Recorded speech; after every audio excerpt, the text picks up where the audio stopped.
Eu fiquei presa 8 meses pelo que eu fiz ao enteado da minha irmã e eu me arrependo muito porque minha irmã é a pessoa mais ingrata que eu conheço nesse mundo. Minha irmã casou com um homem quando ela era bem novinha. Esse homem já tinha um filho. A mãe desse menino tinha sumido no mundo e abandonado os dois, no caso o pai e o filho. Minha irmã começou a se relacionar com ele, criou o menino como se fosse dela. Até que 8 anos depois, o marido da minha irmã começou a se envolver com bebida alcoólica. E ele começou a pegar todo o dinheiro dele, investir nisso. Não comprava mais as coisas pra dentro de casa. Muitas das vezes saía na sexta, só voltava na segunda. E a minha irmã ficava lá na casa da minha mãe, comendo, bebendo, porque minha irmã também não trabalhava, ela só cuidava do menino. Até que quando a minha irmã começou a ver que as coisas estavam ficando muito difíceis, ela foi arrumar um emprego. E ela conseguiu o emprego e ela pagava uma pessoa pra poder cuidar do menino, porque o pai nem isso fazia. Chegou uma época que ninguém via mais o dinheiro do pai. Minha irmã trabalhou, pagou, né, as contas de casa, ela pagava tudo sozinha e ainda bancava e sustentava o menino com tudo pra não faltar nada pra ele. Ela criou aquele menino realmente como uma mãe. Depois de um tempo, o marido da minha irmã foi pra uma clínica de reabilitação. Lá ele conseguiu largar os vícios que ele estava tendo. Aí ele voltou pra casa e conseguiu levar uma vida normal. Só que nessa época, o filho dele já tinha 20 anos. Minha irmã passou uma luta, gente, muito grande com esse cara. E ela não largava dele porque ela ficava com medo do que ia acontecer com o menino. Porque na época dessa dificuldade aí, o menino era pequeno. E ela tinha muito medo, porque o menino não era filho dela, ela não podia ir embora e levar o menino. Então ela ficou aguentando,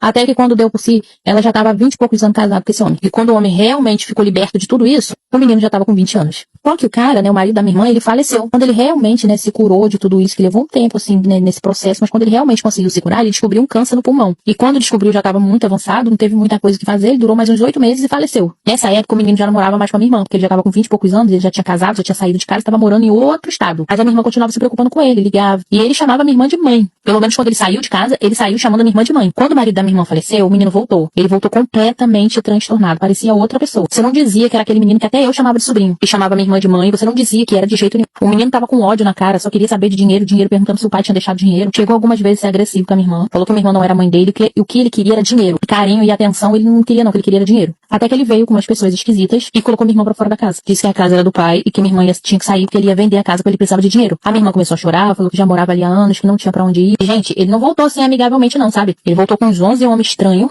tudo mal encarado. Tudo cheio das peças na mão, ameaçando mesmo a minha irmã e botando a minha irmã pra fora da casa. E disse que se minha irmã fosse pra justiça buscar direito, que o pior ia acontecer com ela. Isso, a minha irmã tem uma boba, saiu. Só que assim, se ele tem amigo mal encarado, eu também tinha, porque eu também nunca fui muito fácil. Então eu resolvi chamar meus amigos mal encarados também. Foi aí que eu fiz a pior besteira da minha vida.